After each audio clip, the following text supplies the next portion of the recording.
Ponto de Vista. Apoio Grupo Mendes.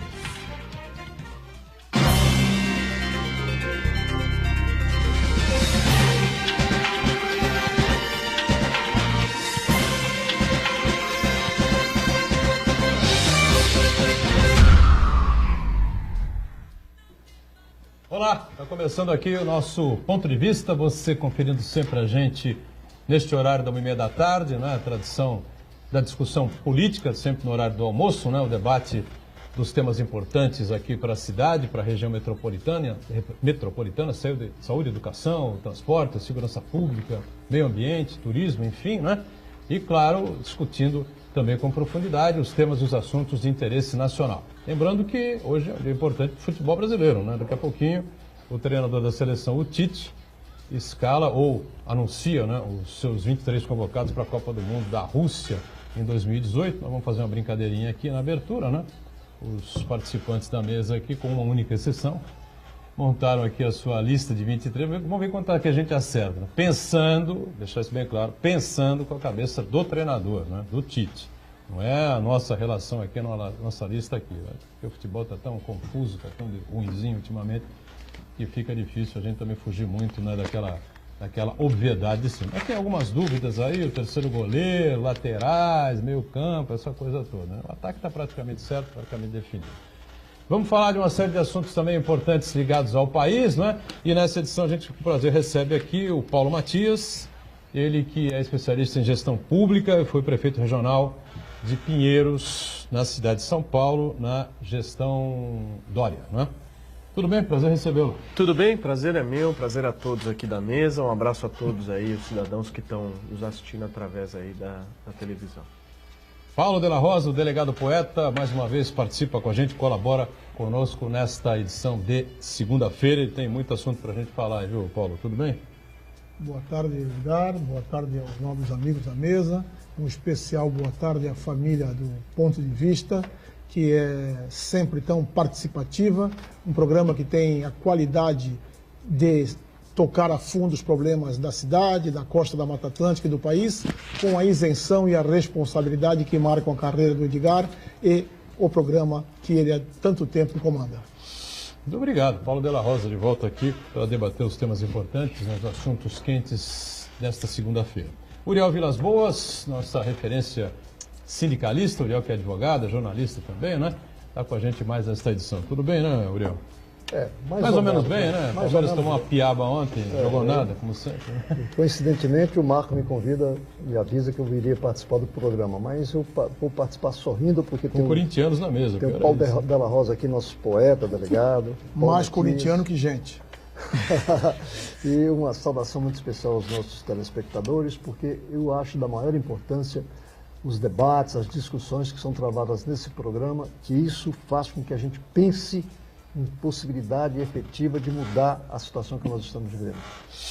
E o Marcos Santana lá na ponta, atento aí às redes sociais, às participações, você que está sempre acompanhando a gente aqui conosco, as transmissões que fazemos aqui do Ponto de Vista. Tudo bem aí, Santana? Tudo bem, boa tarde a todos, boa tarde especial que nos acompanha ao vivo. Quero convidar você a participar do programa, mandando sua pergunta, crítica, sugestão, pelo Facebook, Ponto de Vista com Edgar Boturão, ou por e-mail, contato@pontodevista.tv.br. O programa também pode ser acompanhado ao vivo, também pela internet, santaportal.com.br/tv. As edições anteriores ficam disponíveis também na internet, no nosso canal no YouTube e na nossa página no Facebook. E você que nos acompanha na reprise, à 1h30, uma boa madrugada. Pois é, né? Lembrando sempre, a reprise do Ponto de Vista, habitualmente às 20 horas, né? 8 da noite, enquanto a TV Santa Cília estiver transmitindo os jogos da Unisanta, né? Nós estamos com a nossa reprise a partir da 1h30 da manhã. Como dizemos sempre aqui, o programa termina às 2h30 da tarde ao vivo, até começar a reprise.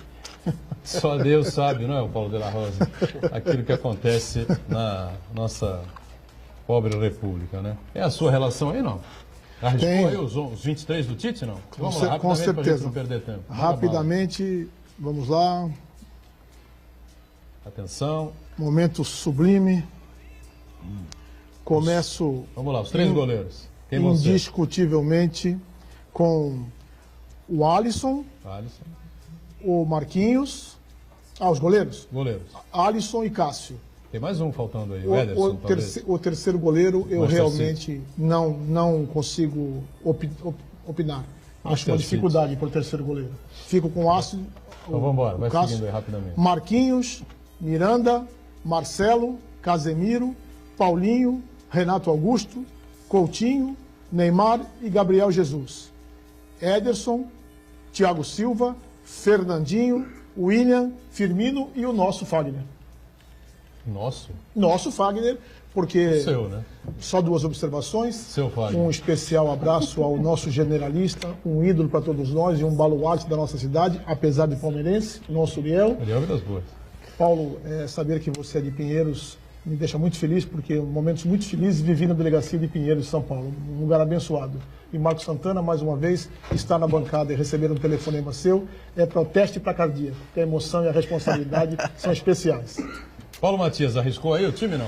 Olha, 23, eu confesso para você que eu não consegui arriscar os 23, Tá. mas eu acho que nós vamos ter poucas surpresas. Né? Poucas sim. surpresas. Eu acho que a seleção está muito bem montada, ela já tem uma base já, nós temos o melhor técnico do planeta na minha avaliação, que é o Tite. Acho Eu que a gente discordo vem muito totalmente, forte mas tudo bem. nessa Copa do Mundo. E eu daria o meu palpite aí para principalmente a maior perda que a gente teve, que foi o Daniel Alves, né, na minha avaliação.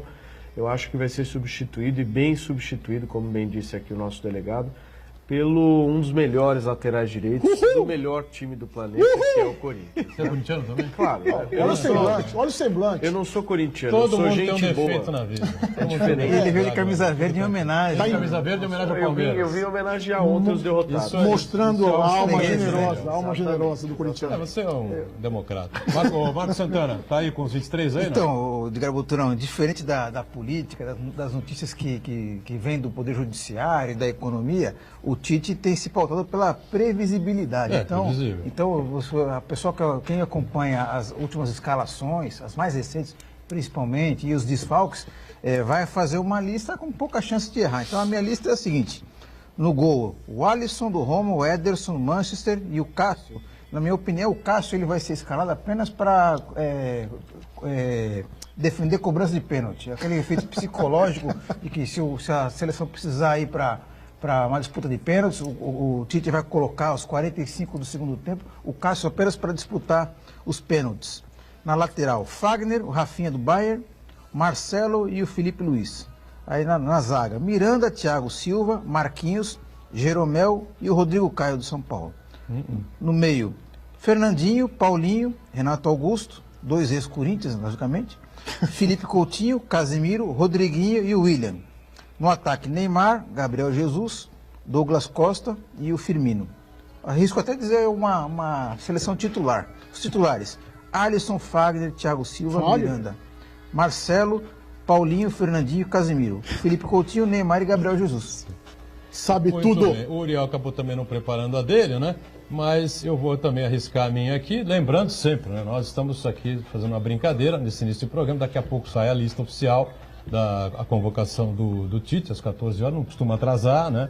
14h10 no máximo, a gente já vai saber aqui, o Marcos Santana vai ter aí já pela internet os 23 convocados do Tite, depois a CBF divulga os outros 7, né, que compõem a relação dos 30. Os 3 goleiros, o Alisson, o Ederson e, com todas as restrições do mundo que eu faço, o Cássio. Opa! Os laterais, Danilo e, lamentavelmente, tristemente, desgraçadamente, não é, ele não vai convocar o Rafinha. Deveria ser, a minha concepção, o Rafinha seria o segundo lateral. Vai levar o Fagner. Uhul! Na minha opinião. Marcelo e Felipe Luiz, né, o Felipe Luiz até por uma homenagem pela recuperação que ele teve, acho que o Alexandro seria uma opção melhor. Na zaga, fraquíssima a defesa da seleção brasileira. Puta, traz fraquíssima, né? Thiago Silva, um bom zagueiro, mas pipoqueiro. Miranda, fraco. Marquinhos, fraco. Jeromel. São esses os 4 que eu tenho a impressão que o Tite levará. Meio campo bom, né? Casemiro bom, Fernandinho bom. Paulinho, todo mundo. Paulinho só joga na mão do Tite. É reserva do Barcelona, entra no time fora do outro tá da reserva. Paulinho é um meio-campo fraquíssimo. Fraquíssimo. O Paulinho só joga na mão do Tite, mas vai ser convocado, lógico. Vai Impressionante ser como é titular. parcial. Como é parcial. E o Renato Augusto, uma tragédia, né? Uma vergonha a convocação dele, será convocado, lamentavelmente, quando o óbvio Lulante diz que o Arthur do Grêmio deveria ser o jogador a ser chamado. Aí você vai ter o Felipe Coutinho, com certeza, o William, com certeza. Eu tenho uma dúvida aqui do Tite, né? Fred do Shakhtar ou o Juliano. E na frente, o Neymar, o único craque dessa seleção brasileira, Isso é verdade. Não precisa nem dizer onde ele foi feito, né? Onde ele aprendeu. Gabriel Jesus, Firmino, o Douglas Costa e possivelmente o Tyson, tá certo? Então, eu acho que se o Juliano for convocado, o Tyson fica fora. Acho que o Tyson será convocado, o Juliano ficará fora, ou o Fred ficará fora. Diga, Buturão, eu acho que eu comi bola aí, eu não prestei atenção. Qual foi o jogador do Santos aí que você falou que ia... Não sei o quê. Que você falou, escalou aí que vai Não, pra não tem nenhum seleção? jogador do Santos. Ah, não tem? O time do Santos tem? é Olha, que absolutamente coisa. horroroso. O time do Santos é uma coisa tétrica, péssima. O técnico do Santos, acho que devia ser treinar a seleção da feira, ou o time lá os veteranos lá da Ponta da Praia, que jogam no futebol da praia. Acho que nem lá ele conseguiria acertar, né? Porque é uma tragédia. Mas a seleção brasileira é uma seleção meia boca, né? Que vai tentar... Eu estou falando sério. Eu assisto de 7 a 8 jogos de futebol por semana. Eu assisto o Grenal, assisti Palmeiras e Corinthians, assisti o Santos, assisti o jogo do Barcelona ontem, o 5-4, espetacular. Assisti no meio de semana, vou assistir a final da Liga, da Série B, da Série B, né? Da Liga Europa, enfim. Eu gosto de futebol, assisto futebol, procuro ficar bem informado do futebol e tenho 2 filhos fanáticos de futebol em casa. Então é uma facilidade que eu tenho. O Paulinho é jogador do Tite, só. As pessoas que estão aqui dando risada e no estúdio, eles, lamentavelmente, não assistem o Barcelona jogar. O Paulinho entra em campo, ele não pega na bola. O jogo do toque do Barcelona, ele não entra. Sai o Iniesta, o Paulinho não entra. O Paulinho é a 5ª opção do treinador do Barcelona. É um jogador Tite. Agora, com o Tite ele tem funcionando, vem dando certo, enfim. E os outros jogadores estão... O Cássio, um goleiro meia boca. O Vanderlei é mais goleiro que o Cássio. Isso é verdade. Vários corintianos já reconheceram isso. O Cássio vai, não vai para pegar pênalti nenhum. O Cássio vai para ser o leve trás do Tite, né? Vai ser o fofoqueiro do Tite.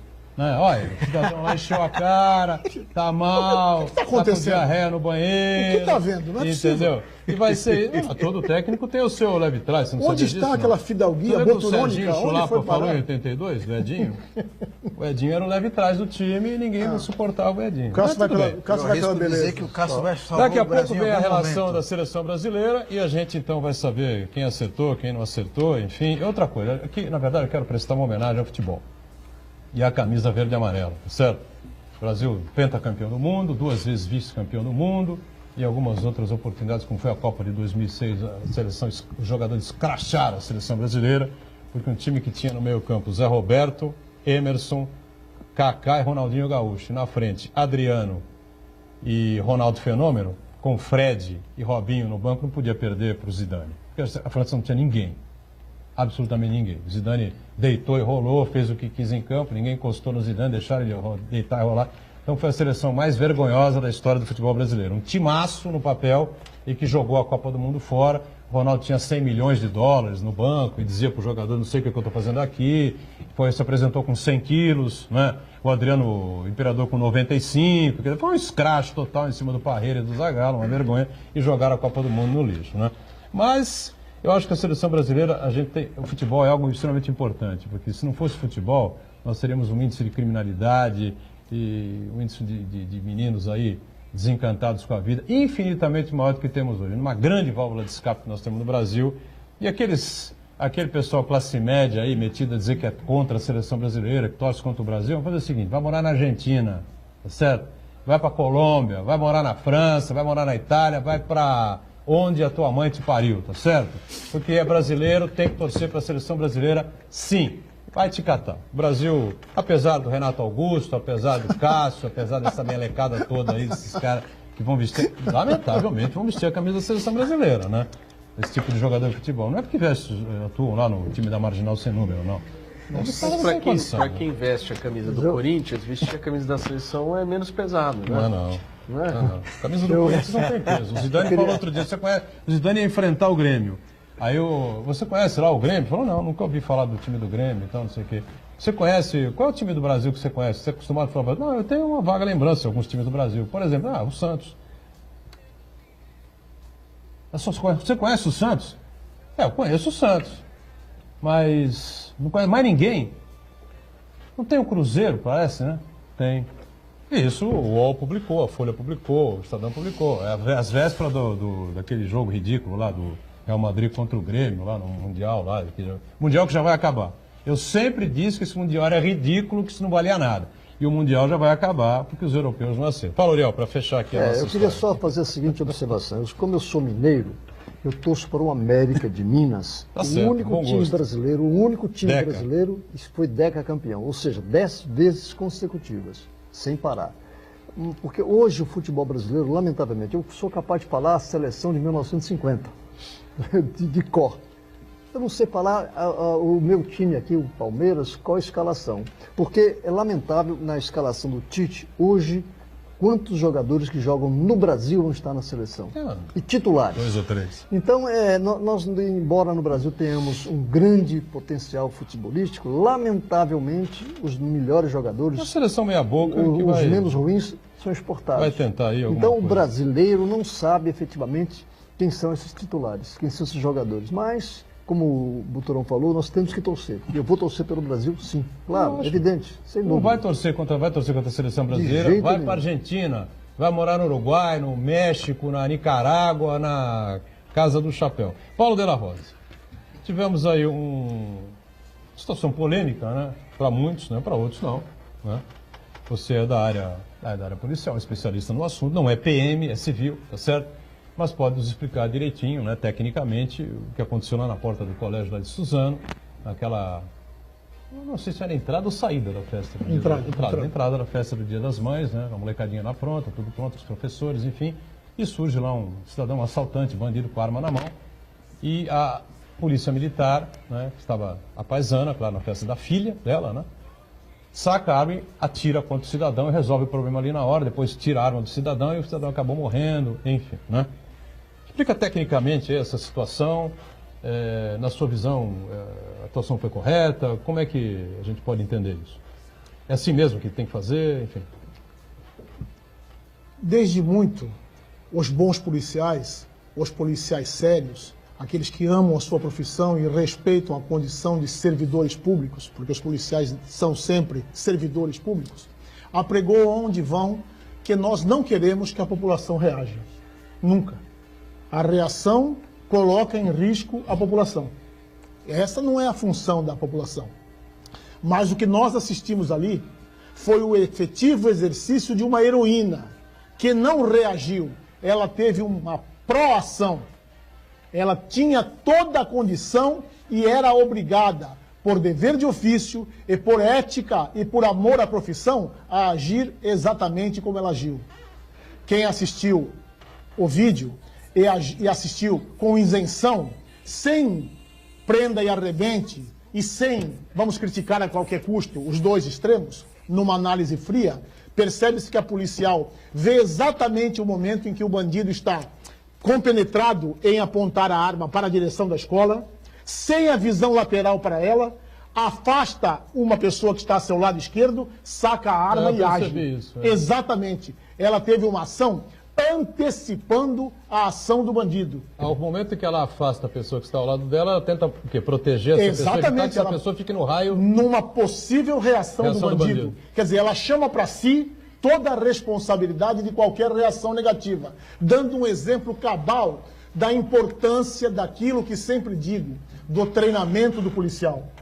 Ela, essa heroína, e a grande maioria dos policiais militares e civis do estado de São Paulo, heroínas e heróis, agiu com muita sabedoria, com o equilíbrio necessário e uma ação enérgica sim, contundente sim, letal, como foi o caso, exatamente como era necessário. Não houve ali excesso, não houve ali um risco que não estivesse calculado. Repito, assistam o vídeo com isenção. Eu sempre digo onde vou que sou contra a política do prenda e arrebente. Nós precisamos de uma polícia legalista, de uma polícia científica. E essa heroína, ela foi absolutamente legalista, foi cientista e, especialmente, honrou demais a sofrida condição de policial no estado de São Paulo. Parabéns a ela e encarecidamente eu peço à senhora e ao senhor que assistam aquele vídeo várias vezes para compreenderem o que digo. Nunca reajam. Porque reagindo, você acaba por colocar em risco a sua vida e de outros. Mas é obrigação nossa. Está lá na Constituição. É dever do Estado, segurança pública. Mas é responsabilidade de todos. E você, por favor, esse que está criticando, como critica sempre qualquer coisa, ou por interesse eleitoreiro, ou por interesse de prejudicar a ação da polícia, ou porque se acha mais inteligente que todo mundo, reflita. Aquela mulher, aquela heroína, a exemplo das heroínas e heróis que compõem a Polícia Bandeirante, fez o seu trabalho. E qual é o trabalho? Proteger a sociedade paulista a qualquer preço, colocando em risco até a própria vida. Todo policial anda armado, obrigatoriamente armado, no momento de folga? Mesmo no momento de folga? Essa determinação é um direito do policial, direito-dever. Porque, na verdade, o policial fica à mercê de qualquer ataque a qualquer momento. A condição de policial já o coloca numa condição de insegurança nesse sentido. Então, ela estava absolutamente dentro da lei. E eu digo isso, mestre Uriel, com o maior dos prazeres. Porque é essa polícia que eu sonho. Uma polícia incisiva, uma polícia enérgica, mas que mantenha sempre um égide, um controle, um ser acima da própria vontade do policial, que é a lei. Ali foi mantida a lei e nós todos temos que sim nos chocar, porque não é prazer nenhum para policial algum, Boturão, tirar a vida de alguém. Claro. Não é com nenhum sabor que estou defendendo a atitude da policial. É porque entendo que a polícia precisa ter autonomia e eficiência sim, desde que e somente se a lei o permita. E para minha felicidade, Boturão, eu digo que assistimos ali um policial agindo dentro da lei de maneira competente. Uma pena que uma vida foi ceifada, mas, na verdade, existe um corpo que a lei permite para as tais excludentes de antijuridicidade. É um termo técnico que quer dizer o quê? Em alguns momentos, você até pode matar. Um desses momentos é no efetivo exercício da função. E ela estava lá na condição de policial. Porque todos nós somos policiais, sim, 24 horas por dia. Você paga o nosso salário para que sejamos policiais 24 horas por dia. Parabéns a Cabo, parabéns à Polícia Militar, parabéns ao governo do Estado que prestigiaram tanto a instituição quanto o governo a atitude da policial, e a você, Cabo Sastre, o meu reconhecimento. Eu sempre digo que as mulheres são seres humanos melhores. E você, a senhora, pode ser tida aí a vida como uma heroína, como todos as boas e os bons policiais que compõem a Polícia Militar e a Polícia Civil do Estado de São Paulo. Então vamos para um rápido intervalo. Na volta aqui a gente continua com essa discussão na mesa aqui, mas está colocada aí a fundamentação técnica, né, do que aconteceu ali com relação a morte desse bandido. Todo mundo viu ali o vídeo, né, que aconteceu. Na volta a gente amarra esse tema e vamos partir para outros assuntos importantes aqui do dia também. Já, já.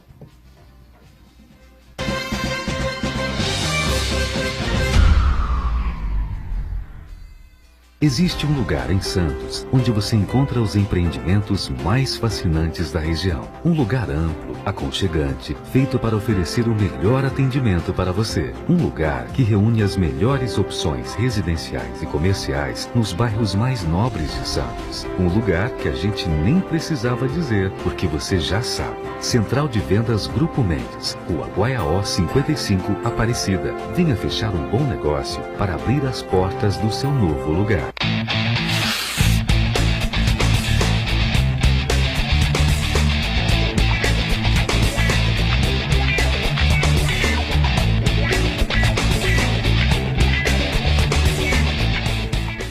Santa Cecília TV no canal 52.1 HD. Se você ainda está com dificuldade de sintonizar a Santa Cecília TV em alta definição pelo sinal digital, você precisa escanear os canais da sua TV através da autoprogramação no seu controle remoto.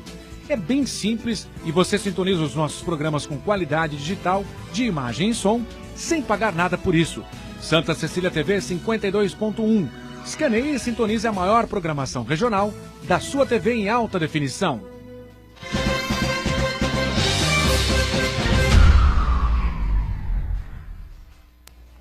Muito bem, sequência aqui do nosso ponto de vista, Paulo Della Rosa lá na ponta, o nosso delegado poeta, o Paulo Matias, gestor público, com a gente também o Uriel Vilas Boas, Marcos Santana atento aí às redes sociais e ainda com relação a esse tema, né, que virou aí um grande assunto, grande polêmica do final de semana, né, polêmica, sei lá, em termos, né, porque como explicou o Paulo Della Rosa, tecnicamente a policial foi absolutamente perfeito. Não sei se resta alguma dúvida, o Paulo Matias, o Uriel, fica à vontade aí para falar alguma coisa sobre isso ou não? Sobre esse assunto? Porque a segurança pública está na pauta, né? Não, sem dúvida. Eu acho que esse é um caso muito simbólico, que eu acho que todos os paulistas, os brasileiros, cidadãos de bem, têm que refletir e pensar muito a respeito. Eu sou muito contra a esse tipo de condenação que algumas pessoas, de forma eleitoreira, como bem disse o Paulo disse aqui, fazem da ação da Polícia Militar. Eu vi recentemente, Boturão, uma matéria, aliás ontem inclusive, sobre isso, com a seguinte manchete: PM mata suspeito. Era esse suspeito o título. Demais, hein, não, mas é verdade, era esse o título da matéria. Assim, PM mata o suspeito. Olha, eu faço aqui uma pergunta para vocês: suspeito do quê? Se uma pessoa está com uma arma na cabeça de algumas pessoas, prestes a atirar, ela é suspeita do quê? Eu acho que esse tipo de jornalismo, ele só contribui justamente para que a gente faça o trabalho da Polícia Militar, que é muito bom nesse sentido, ser denegrido. Nós temos que, o tempo inteiro que pudermos, homenagear não só apenas a cabo que fez essa ação, mas tantos outros policiais militares que sofrem todos os dias e colocam a sua vida em risco para salvar a vida das pessoas. Foi uma ação, acho que, enérgica, efetiva, como bem disse aqui o Paulo. Ninguém aqui fica feliz de dizer que matou uma outra pessoa. A gente queria viver num mundo muito melhor. Mas entre esse bandido estar morto e crianças e mães que estavam dentro daquela escola risco, né? estarem mortas, eu fico com a morte do bandido. Uriel, pois não, sobre esse tema? Eu gostaria de fazer a seguinte observação. O delegado Paulo, poeta, fez uma exposição muito objetiva e da maior importância.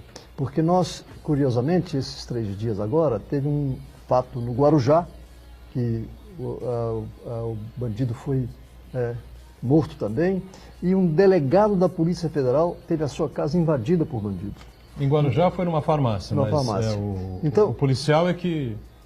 Um policial que matou o bandido, foi isso? Isso, né? Exatamente. Então o que a gente coloca é que essa situação, o recém-empossado coronel que está comandando a Polícia Militar, no seu discurso de posse, ele fez abordagem na necessidade do investimento na questão da Polícia Militar, em termos de efetivo, de equipamento e de salários. Então o que a gente percebe é a necessidade, aproveitando agora esse fato, que haja uma discussão com a participação de especialistas, de organismos policiais, para buscar efetivamente um policiamento preventivo, um policiamento integrado com as comunidades, e não somente emergenciais, ou pura e simplesmente repressivo. E nesse ponto, se nós fizermos, se isso caminhar para esse objetivo, haverá uma solução e um exemplo.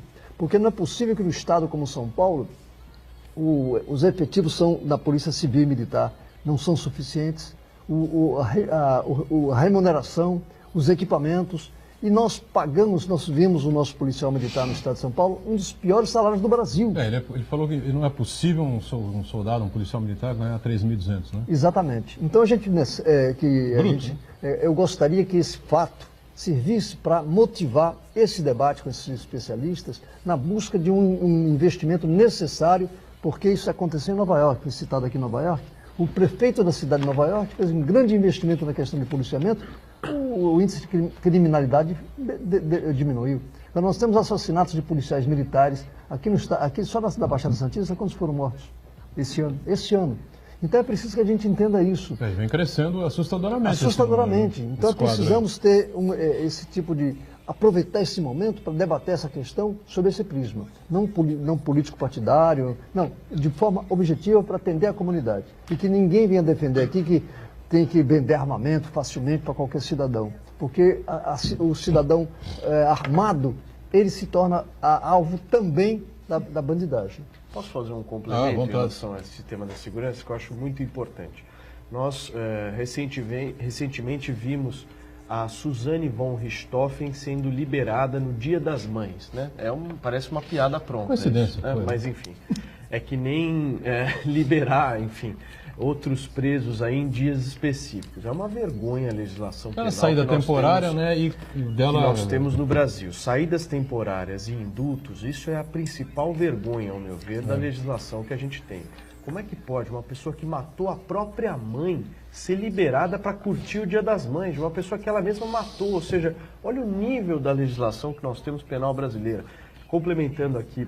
No mínimo incoerente. Né? O que bem disse o Uriel, eu acho que é tudo complementar. A valorização da polícia militar, com maior efetivo, maior salário, se reduzindo mordomias e gastos desnecessários no poder público, atraindo investimentos privados e fazendo uma alteração na legislação penal brasileira. Hoje o preso pode tudo, tudo. Recentemente um projeto de lei do PSOL lá na Câmara Federal queria pagar salário, 13º, FGTS para preso. Ou seja, como nós vamos parar desse jeito? Significa que ser preso no Brasil é você ganhar uma condecoração, ou seja, você ter direitos. Meu amigo, você cometeu uma infração, você cometeu um crime e você está pagando por isso. Não tem essa história de benfeitoria para preso. A gente precisa ter uma lei penal um pouco mais rígida nesse sentido. Diga, Santana. Com relação à reação da policial militar, eu acho que temos duas consequências principais aí que nós temos que prestar muita atenção e analisar com profundidade e com serenidade. A primeira é que esse episódio aí sirva para inspirar o dito cidadão de bem, que acha que tem que armar a população, de que todo mundo tem que andar armado para se defender. Na verdade, o que nós vimos foi uma policial da segurança, uma profissional da segurança, que reagiu, manteve seu controle emocional e aplicou a técnica que ela aprendeu durante toda a sua carreira profissional. Outra coisa muito temerária é um dito cidadão de bem achar que vai, pelo simples fato de portar uma arma, vai poder reagir da mesma maneira. Muito pelo contrário. Quem viu as imagens ali percebeu que tinham várias mães ali, tinha até uma outra mãe atrás do bandido e a policial, ela foi certeira ali, ela foi precisa e mirou, ela viu em segundos, ela viu a ocasião ideal para atirar no bandido, então, quer dizer, ela atuou com profissionalismo. Então, como se um médico tivesse que socorrer uma pessoa exatamente, ali naquele momento. Afasta todo mundo de perto, chama alguém para auxiliar e tenta salvar a vida do cidadão ali. Uma coisa é o profissional de segurança atuar, outra coisa é o dito cidadão de bem achar que vai virar o justiceiro, vai virar o Rambo aí, vai resolver os problemas da segurança pública. E outra coisa é uma eventual pressão de que uma parcela significativa da população estimule e pressione os policiais a agirem com truculência, a agirem com verdadeiros esquadrões da morte, aquela história do bandido bom é bandido morto. A corporação tem seus profissionais, eles são qualificados, eles são treinados, e esse limite aí é muito tênue entre o bom policial e o mau policial, aquele que acha que vai resolver os problemas do mundo fazendo justiça com as próprias mãos. Agora, debatemos aqui outro dia essa questão do desarmamento, né? E virou uma polêmica mesmo. Santana ficou sozinho aqui, defendendo a tese de que tem que desarmar, a população não pode ser armada e tal. Eu acho que numa democracia plena, não é? Desde que você seja uma pessoa equilibrada, que tenha aí as suas contas acertadas com a justiça, que não haja nenhuma pendência, você tem todo o direito, né, de ter uma arma. O porte já é outra situação, né? Poder sair na rua, agora dentro da sua casa você tem o direito. Se você vai usar a arma, se não vai usar a arma, se o cara tentar invadir sua casa, se você vai enfrentar, se não vai enfrentar, cabe a você, tá certo? Não sei o que o Paulo de la Rosa pensa, o operador da lei, né? Que pode ter opinião contrária ou até a mesma, fica à vontade, né? Mas, só para fechar esse assunto aí, porque a segurança pública está na pauta e vai ser debatida intensamente na campanha eleitoral. Queria só fazer uma observação antes dessa pergunta, que eu respondo com tranquilidade, que a população, sim, tem uma maneira importante de ajudar a combater a criminalidade, porque há um elo que liga a reação da policial militar lá em Osasco, a morte do bandido na farmácia, a invasão da casa do delegado que vitimou o delegado federal no Morumbi, em São Paulo, que é o crime do patrimônio. Nenhum dos três casos, os bandidos foram lá, Paulo querido, para matar ninguém. Eles foram lá para roubarem, para subtraírem pertences. Pertences esses, Edgar Botrão, que, via de regra, voltam para a sociedade através do crime de receptação. Quando eu faço uma campanha diuturna, ininterrupta, contra o crime de receptação, é por isso, minha amiga, é por isso, meu amigo.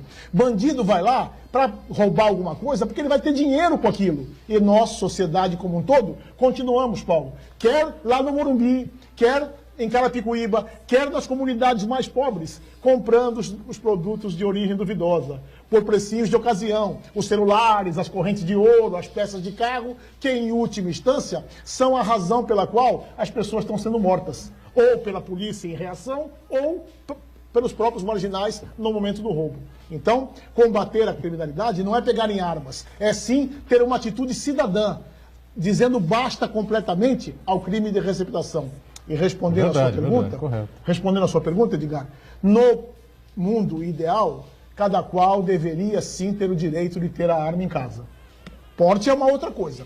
Só que no Brasil, um país absolutamente continental, com uma concentração de renda absolutamente desumana, com uma falta, um comportamento atávico, de desrespeito à lei, um país onde a pessoa acha que porque ele tem um cargo, ou ele tem dinheiro, ele é melhor que o semelhante, onde o ódio se tornou a marca registrada de um povo outrora que esbanjava amor, é precário demais colocarmos armas na mão da população.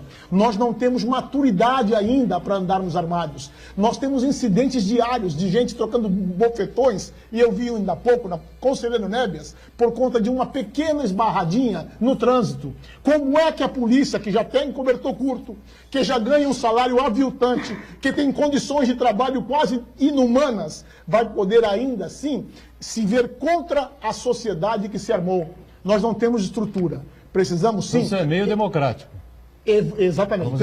Vamos fazer a democracia até uma certa parte. Não, senhor, não é isso. É verdade. Precisamos... Não, porque a democracia tem que ser feita a partir da postura do cidadão. Não é com uma penada que nós vamos mudar a história desse país. É a partir do momento em que as pessoas de bem, e eu separo bem, a grande maioria do brasileiro, o cidadão de bem, a cidadã de bem, entenderem o seu papel. 30% no mínimo, para ser bonzinho. No mínimo, 30% da população brasileira que não sabe nem que vai ter eleição em outubro. Mas eu não falo de eleição, Edgar, eu falo de comportamento. Então, não esse é por causa tipo da de eleição. cara, esse tipo de cara tinha que ser excluído. Você sabe que vai ter eleição em outubro? Não. Você não pode votar, porra. Porque você é um autista no país. Mas é democrático, o cara vai lá e vota porque ele é um cidadão.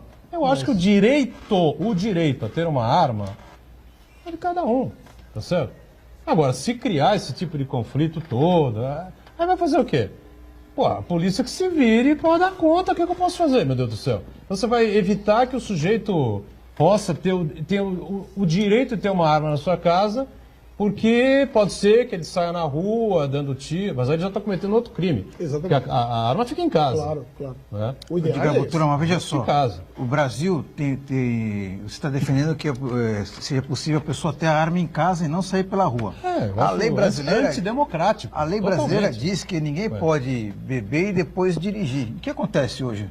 As pessoas bebem e depois dirigem. Então ninguém mais vai poder acidentes. beber. O certo seria isso. Fecha certo? todos os bares, os restaurantes certo do seria... Brasil.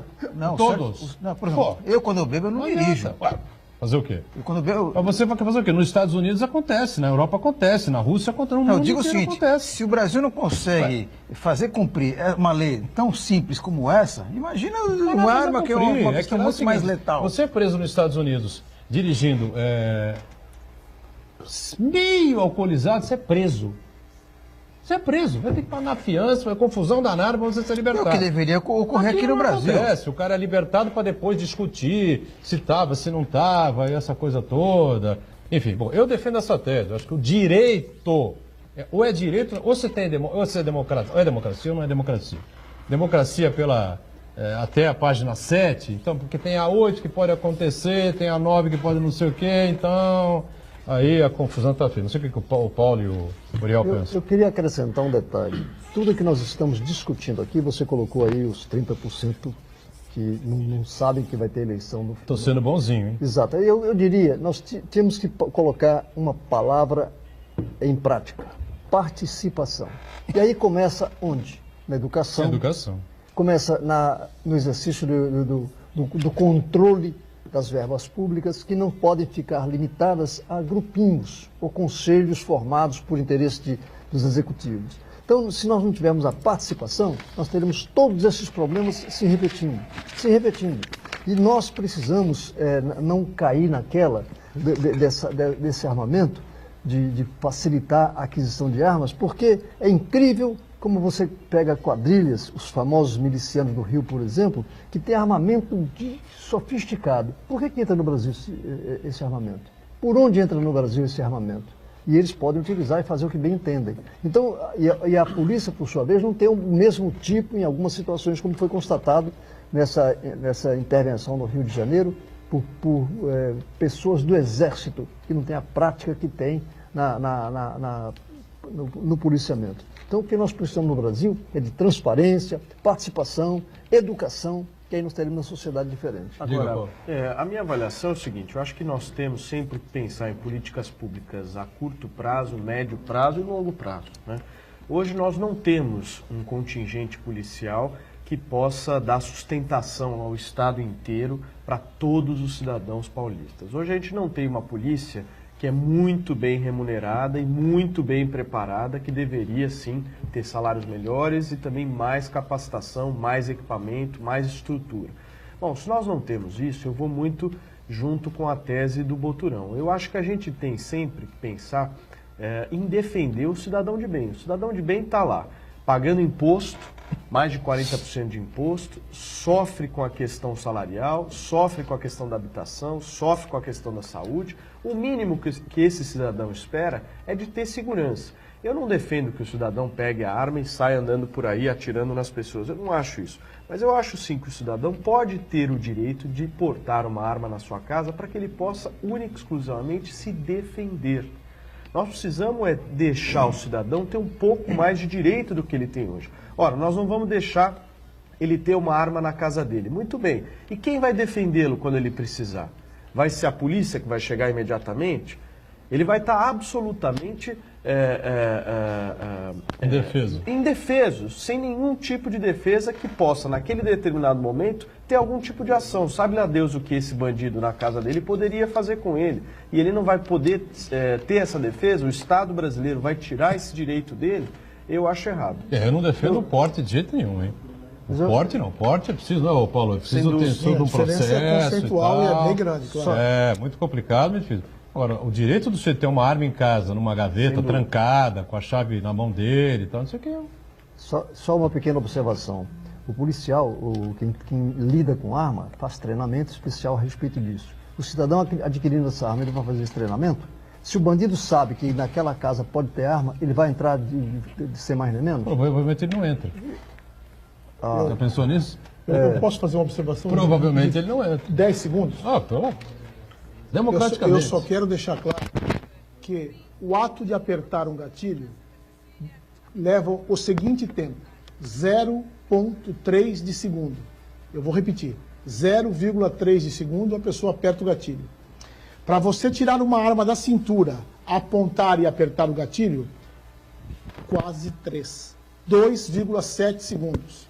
Se a arma estiver no criado mudo, não estou nem falando do criado mudo fechado, até você tirar a arma de lá, apontar, o que eu quero dizer é o seguinte, não é a solução do problema. Nós estaríamos dando uma desviada na solução. A solução, todos nós aqui concordamos, embora tenhamos opiniões diferentes. É melhorar a qualidade da polícia, ter uma polícia mais eficiente, trocar a conduta do cidadão. Educação. E a educação. Claro. Porque a lei penal, e eu termino dizendo isso, a lei penal, ela trata da exceção, Paulo Matias. Se nós tivermos que prender todo mundo, a lei penal não serve. Ela serve para a exceção. Paulo, tudo isso que você colocou aí é absolutamente correto. Agora, você não pode impedir, não é, por lei, que o sujeito tenha o direito de ter na sua casa e de correr o risco de não ter o tempo suficiente, de se dirigir a gaveta, abrir a gaveta, o bandido sobe na escada, quando o bandido sobe na escada, quando ele pega a arma, o bandido fuzila o cara, mata o cara. Pronto, é um direito do cara. Sim. O cara tendo a arma em casa, ele vai optar. Vou correr atrás, vou tentar defender ou não vou tentar defender. Chega pro cara e fala, eu tenho uma arma aqui em casa, mas eu não tenho condição de enfrentar você.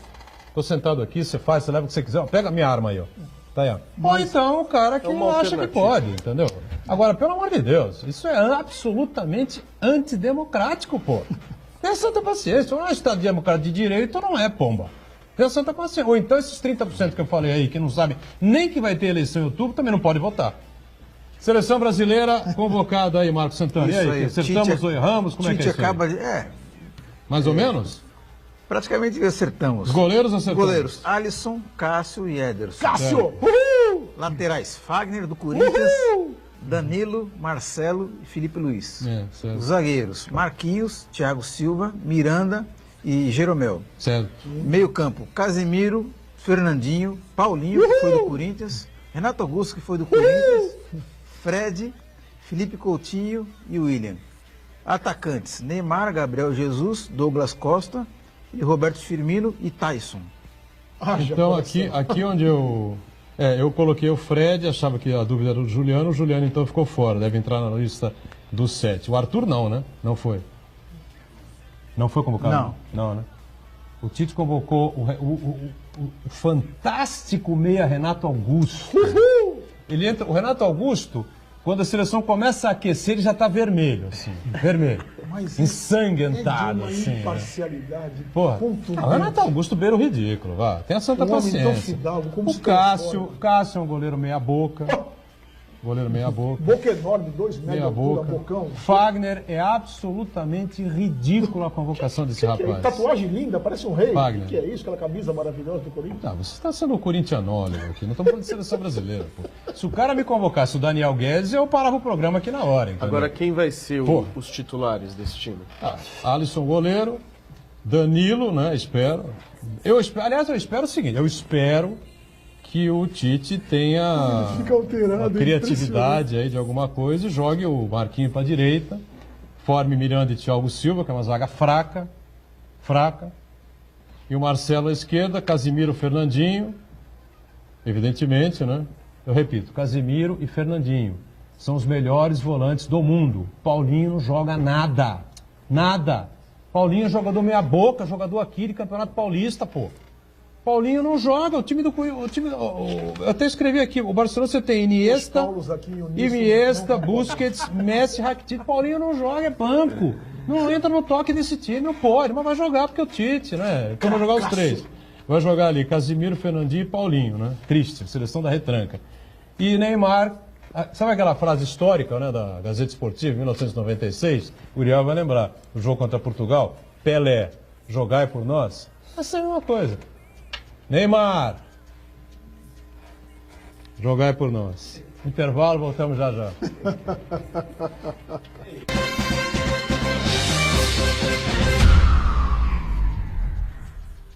Existe um lugar em Santos onde você encontra os empreendimentos mais fascinantes da região. Um lugar amplo, aconchegante, feito para oferecer o melhor atendimento para você. Um lugar que reúne as melhores opções residenciais e comerciais nos bairros mais nobres de Santos. Um lugar que a gente nem precisava dizer, porque você já sabe. Central de Vendas Grupo Mendes, Rua Guaiaó 55, Aparecida. Venha fechar um bom negócio para abrir as portas do seu novo lugar.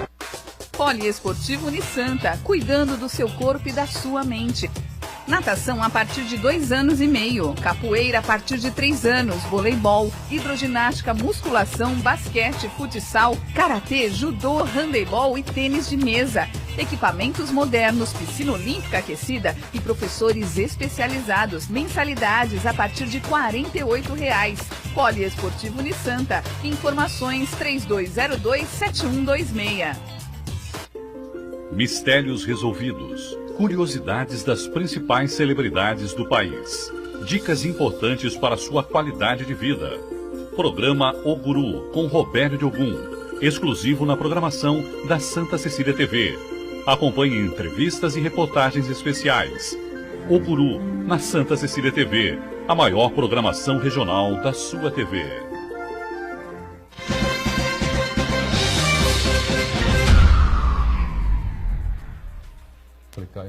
Bom, na sequência aqui, essa questão da segurança pública é bastante polêmica, né? Muita gente acha uma coisa, muita gente acha outra, prende e arrebenta, tem gente surfando nessa onda aí, e principalmente um candidato a presidente da República, né, que a gente fala aqui no programa há muito tempo, que não tem nenhum conteúdo, não tem nenhuma proposta de coisa nenhuma e vive aí em cima disso. Mas existe uma dúvida agora aí, um questionamento aí com o Marcos Santana, ainda sobre a questão lá de Suzano. Isso, é a participação do José Luiz Mendes Gomes. Ele diz aqui que a policial é despreparada, ela fez uma ação com nítida não conformidade. Ela deveria primeiramente dar voz de prisão e não atirar inconsequentemente. Inconsequentemente não, ela não atirou inconsequentemente, ela atirou para matar, na verdade. Paulo de la Rosa explicou aqui tecnicamente como é que funciona a coisa e todos os especialistas aí ouvidos, os comandantes da PM, pessoal da Civil, enfim, dizem claramente que a atitude dela foi tecnicamente correta. Mas Eu não sei se o cidadão é especialista ou consultor em segurança pública, também não tem essa assim, informação. Se é policial ou se não é. O cidadão gostaria que o bandido, por gentileza, abaixasse a arma. Por gentileza. Por gentileza. Deixa eu ver, Paulo, por acaso faltou alguma coisa para voz de prisão, alguma coisa? Cabia isso no momento, não? José Luiz, primeiro, muito obrigado. Eu acho bem bacana que o senhor e todos nós discutamos segurança pública, porque a Constituição pede, é dever do Estado, mas é responsabilidade de todos. Mas eu ouso discordar do senhor em 2 pontos. Primeiro, ela não teria tempo para qualquer outra reação que não fosse a que ela tomou. Estavam em risco a vida de várias pessoas na porta da escola e outras tantas dentro da escola. Tinha uma mãe atrás do bandido. Ela afasta a pessoa que está ao lado dela, mira exatamente no peito dele e resolve a situação. Repito, José Luiz, não há um policial sério, não há uma heroína ou um herói nesse estado que tenha prazer em tirar a vida de ninguém. Mas naquele momento, acabo dando um exemplo da importância do trabalho da polícia, trabalho esse que não vem sendo valorizado pelos governantes e por uma parcela da população, mas o trabalho essencial da polícia foi feito sem nenhum erro. É claro que a voz de prisão se faz necessária sempre, desde que isso não comprometa a eficiência da ação. E como bem falou o Paulo, qualquer coisa que se fizesse além do que foi feito poderia resultar numa tragédia muito maior. Porque é sim uma tragédia, Edgar, a perda de uma vida, mas foi uma perda de uma vida por um motivo absolutamente justificável. É lamentável. Ou seja, a voz de prisão não caberia naquele momento. Não daria tempo. Ela poderia, ao dar a voz de prisão, levar ele a outro tipo de reação, como apertar o gatilho. Porque, como eu falei, ele demora 0,3 segundos. Podia ser até que virasse contra ela, né? Mas... Contra ela ou não, ou contra as pessoas que estavam alguém, na porta. Então, a ação dela, José Luiz, eu respeito demais e parabenizo o senhor por ter a coragem de opinar. É isso que precisamos. Como diz o Paulo, a participação da sociedade. Mas eu termino dizendo que polícia se faz com o PCC do bem. Paciência, ciência e coragem. Essa policial teve muita ciência. Ela teve muita coragem. É que nós todos, ela e a população do estado de São Paulo e do Brasil, tenhamos a paciência necessária para exigir cada vez mais dos nossos policiais. E até a paciência, né? Porque ela esperou uma pessoa correr a rua e afastou a outra. Ela esperou a passagem e afastou. Ela foi absolutamente perfeita e, mais uma vez, acho que tá a heroína do momento. Está explicado aqui o caso do Paulo de la Rosa, que já teve N confrontos aí enquanto delegado, enfim, e conhece muito bem também o serviço da PM, já teve, evidentemente, operações conjuntas, essa coisa toda. Está cansado de saber como é que a coisa acontece. Diga, Edgar Butrão, eu acho que a gente merece fazer um esclarecimento aqui. No bloco anterior, o Paulo Matias deu uma informação para a gente aqui que eu fiquei surpreso, acho que muita gente também ficou surpresa com relação ao projeto do PSOL, né, que dá direito a férias, 13º, fundo de garantia para os presos, né? Então eu acho bem interessante a gente explicar que não é para qualquer preso. É o preso que está em regime de trabalho, regime de comutação de pena, né, de ressocialização. E para cada 3 dias que ele trabalha, ele comuta um dia de pena, né? Então, o projeto de lei é o projeto de lei aqui, número 10.142, do deputado federal Glauber Braga, que ele tem o objetivo de equiparar as condições de quem trabalha fora da cadeia e quem trabalha dentro da cadeia. Na verdade, isso aí acaba beneficiando a família do preso, né? Porque se o preso trabalha dentro da cadeia, nessa tentativa de se recuperá-lo, de ressocializá-lo, a partir do momento que uma parte dos direitos trabalhistas dele são suprimidos, quem acaba penalizado é quem está fora da cadeia, que é a família dele. Então, eu acho importante que esse esclarecimento seja feito. Muito bem. Bom, é uma questão realmente polêmica e a se discutir. Agora, o problema grave é que A economia não anda, né, o Paulo Matias? O Brasil não avança, né, o Uriel? Estamos aí travados, enfim. Eu disse aqui várias vezes, aqui repito, né? O único mérito que pode se dar ao Henrique Meirelles, que não é mais o ministro, aí está colocado aí como pré-candidato à presidência da República, uma opção do MDB, acho que não vai dar em nada a candidatura dele, ou a pré-candidatura dele, mas está colocado aí, é que evitou, uma tragédia maior. Ele colocou chão onde não tinha, né? Porque o desastre era enorme, a economia era um abismo interminável no governo da presidente Dilma, né? E não parava de cair, não tinha chão mais. A gente não sabe o que ia sobrar, se ia sobrar alguma coisa. Eu acho que nessa parte o ministro Meirelles conseguiu achar o chão, mas não consegue subir, né? A situação do Brasil era muito crítica, né? Há 2 anos atrás nós nos encontrávamos numa situação pior do que a gente se encontrou hoje. O governo do Michel Temer não é nenhum supra-sumo, né? Nem muito menos na área econômica. Mas acho que, pelo que nós tínhamos, estamos melhor em comparação aos anos anteriores. Né? Isso é um grande drama. A economia não avança, as coisas não acontecem. 13 milhões e tanto, 14 milhões de desempregados oficialmente, mas não sei quantos aí extraoficialmente, né? 30 milhões de pessoas aí fora do mercado de trabalho, ou fazendo bico, aí uma parte delas, metade delas, enfim.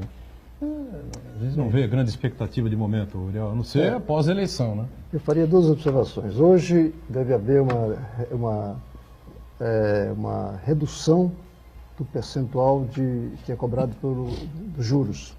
O governo federal está diminuindo esse valor ao que consta esse ano. Mas eu diria também uma situação que a gente precisa avaliar.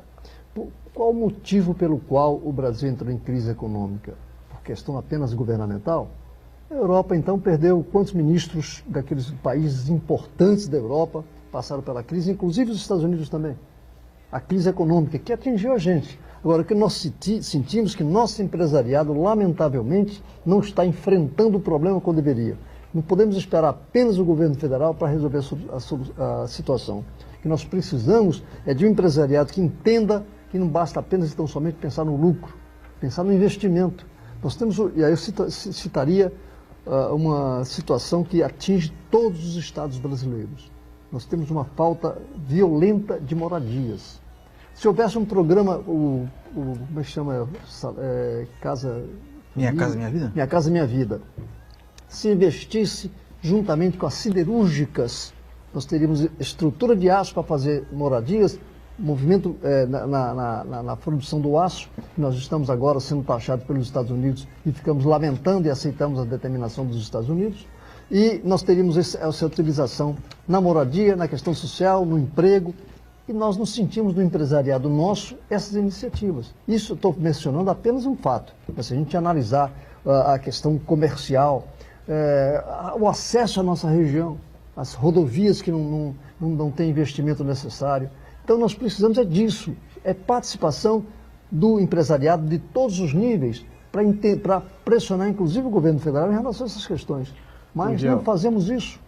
Me permita só discordar de você num ponto. Acho que o Brasil, não dá para a gente jogar a culpa de tudo que está acontecendo no Brasil nas costas do empresariado, que paga uma infinidade de impostos, por muitas vezes impostos absolutamente injustos, uma burocracia estatal ridícula que nós temos no Brasil. Burocracia. E um governo que antecedeu e que continua com esse, né? Um governo só. Quem votou no Michel Temer, aliás, quem votou na Dilma votou no Michel Temer. Então, enfim, é um governo só que destruiu o Brasil. É culpa sim do governo a situação que nós estamos passando hoje. Um governo que jogou fora a Petrobras que nós tínhamos, uma empresa de bilhões de reais, hoje só dando dívida. Um governo que gastou mais do que arrecadou e deixou o país em déficit fiscal. Nós temos sim que culpar o governo que lá estava. Jogar a culpa no empresariado e na população agora, não acho que é o melhor ponto de vista a ser feito. Nós temos sim um governo que quebrou o Brasil. Essa é a verdade. Se gastou mais do que devia. disse que era um governo voltado aos pobres e, na realidade, acabou com a vida dos pobres, porque deteriorou uma economia no Brasil que avançava sim, só que se gastou mais do que devia, quebraram o país. Você fala do governo Dilma. Hoje a situação econômica que nós vivemos no Brasil, ela é clara por conta, sim, e na grande maioria da responsabilidade, de um governo que destruiu a economia do Brasil. É importante que isso seja Você coloca o do Lula junto? Não, eu coloco... O Lula saiu com 85% de popularidade. É uma coisa que me deixa espantado até um pouco. Né? Eu coloco e gente que elogiava o Lula, bajulava o Lula, não sei quem, hoje odeia o Lula. Independente de ser o governo do Lula ou o governo da Dilma, eu acho que há uma política pública populista que é feita de se gastar mais do que tem. Não adianta dizer que nós vamos resolver o problema do Brasil, os problemas do Brasil, se nós não tivermos dinheiro para isso. Tem que ser muito lúcido e muito claro nas coisas. O que foi feito, principalmente nos últimos anos no Brasil, foi se ter gastado mais do que devia. Quebraram o país entrou em crise financeira como estão vendo agora. Então, dizer que o empresariado deveria se mexer em relação a isso, olha a quantidade de impostos que nós estamos pagando no Brasil, olha a quantidade de burocracia que existe nesse país para se abrir uma empresa, para se ganhar dinheiro. Se ganhar dinheiro no Brasil não pode ser considerado crime, para muitos é. Eu só queria deixar claro o seguinte aqui, nós tivemos um segundo turno em 2014, já falei isso aqui várias vezes, vou repetir agora. Tivemos um segundo turno em 2014 que foi uma calamidade pública, tá certo? Entre Dilma, de um lado, pleiteando a reeleição e conseguindo, né, com uma diferença mínima de votos, com Michel Temer de vice. E do outro lado, Aécio Neves, realmente os 4 anos seguintes, que estão sendo encerrados agora em 31 de dezembro de 2018, seriam absolutamente inviáveis. Né? Tem 20 segundos? Não tem. Acabou o programa. O programa acabou. Seriam absolutamente inviáveis. A Dilma de um lado e a Aécio do outro, o Brasil realmente não tinha futuro, ia dar com os burros na água como se deu. Então eu espero o seguinte, que as pessoas tenham consciência de levar para o segundo turno pelo menos 2 políticos que tenham experiência de governo, experiência de ministério, né? Que sejam homens honrados, homens honestos, e um deles, né, eu já disse aqui 1 milhão de vezes, um homem que tem uma experiência, né, tem folha de serviço prestado para apresentar num momento como esse, é o ex-governador Geraldo Alckmin. Né? Parem, por favor, de tentar colocar chifre em cabeça de cavalo, porque ele não tem. E o Paulinho não joga nada, nada. Quem assiste futebol sabe que ele não joga nada. A seleção brasileira está nas costas do camisa 10. Se ele não jogar, nós não vamos nem nas oitavas. Obrigado, Paulo, pela participação. Obrigado ao delegado poeta. Uriel Santana sempre conosco. A gente segunda a sexta ao vivo aqui o Ponto de Vista, 1h30 da tarde. Reprise enquanto a Santa Cecília TV transmite os Jogos da Unisanta, à 1h30 da manhã. Valeu. Obrigado, gente. Tchau.